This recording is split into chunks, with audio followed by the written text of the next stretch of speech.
At the time they ran, you'll remember, on immigration and a promise to treat America's borders like they are actual borders and matter, like this was a real country.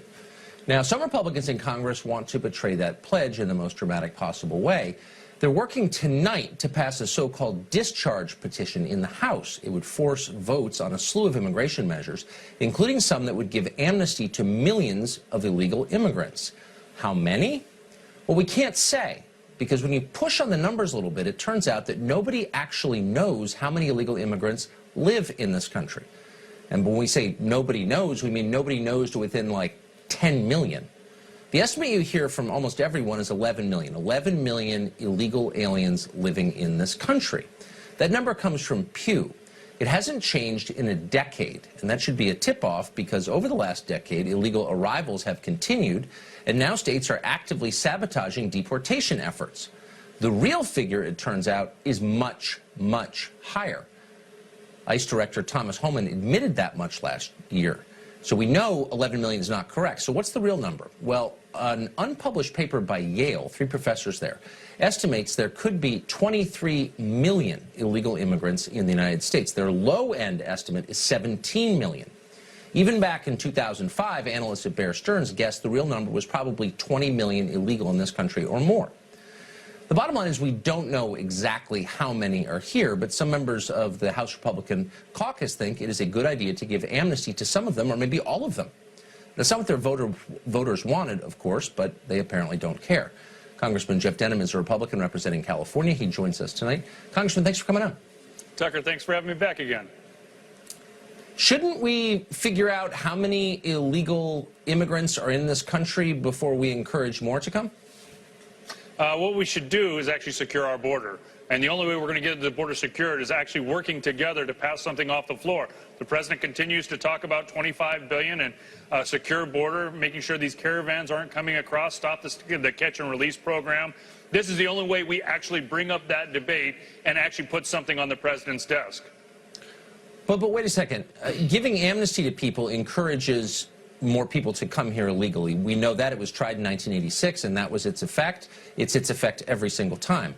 So before we get more people coming across, and border security nobody takes seriously because it's always been a joke, why shouldn't we know how many are here? And why isn't Congress determined to find out how many are here? It seems like kind of a baseline issue.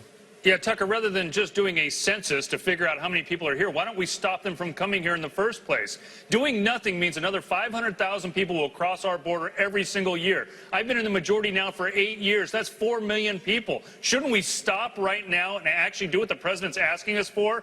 Even something that the Democrats had proposed a few years ago, and actually provide the funding, build the border security, do the surveillance, make sure that we actually have a guarantee to the American public that we've stopped this influx across our southern border. Okay, well, how about this? Would you support punishing any employer caught employing an illegal alien, really punishing them, checking every employer in America with E-Verify universal, and making sure that nobody's employing illegal aliens in lieu of American workers? Why not do that starting, I don't know, tomorrow? Well, as you know, any government program, especially a new government program that needs technology, doesn't start tomorrow. I do support E-Verify. I do support a comprehensive... Universal E-Verify? Yeah, absolutely. But we have to fix the rest of our immigration process first. Right now, we have said, Republicans have said for quite some time now, we will not pass a comprehensive bill, but yet that's what's being proposed today. I want us to support what the president has talked about, dealing with border security, dealing with our dreamers right now because they're in a different situation after following their government and signing up for DACA. We need to resolve that issue. Following our government, we encourage them to come here illegally with their parents? No. We had a president that passed an executive order, which I disagreed with, but nevertheless, the President of the United States passed an executive order that allowed DACA recipients to step forward. So these kids who have graduated from our high schools, who've grown up in this country, who know of no other country or no other home, they've done what their country's asked them to do, and they've signed up for this executive order under DACA. It's not their country. They're not citizens. Okay. Let's just back up. Well, look, if they've been here for decades, if they've graduated from our high schools with our kids... Well, hold on. Right. But I'm just saying, in a world where there are a lot of priorities, why is this your number one priority? In your state, you've got more than 100,000 people living on the sidewalk. Those are American citizens.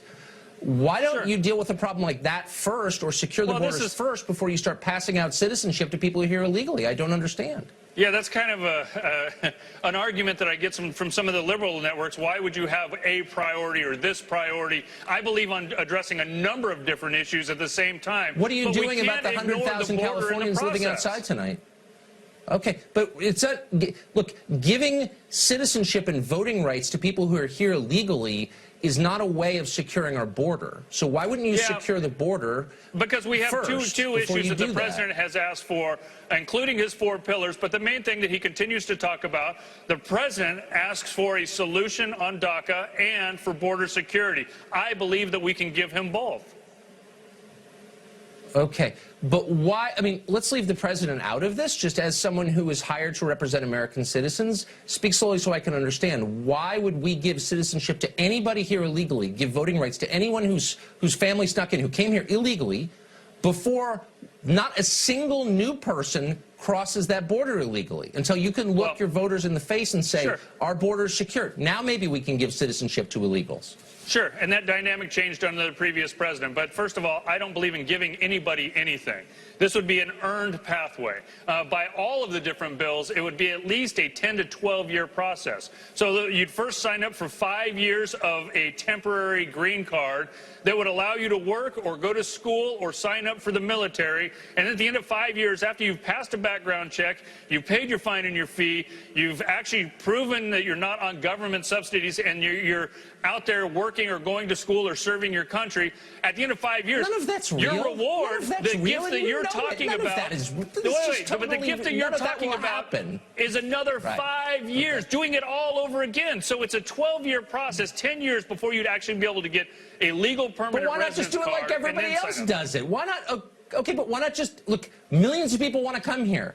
Why would you give a path to citizenship for people here illegally ahead of people who are waiting in line obeying our laws? I don't understand. I'm confused, I guess. And it's a 12-year process, and I believe that this earned pathway, this earned 12-year process would put you at the back of the line. But certainly somebody who's been here, who's graduated from our schools, that's been in our community, that has followed the executive order under Obama should have that opportunity. And look, doing nothing is not a solution. I am elected to lead. I don't get an opportunity just to sit back and wait and see what happens. Okay.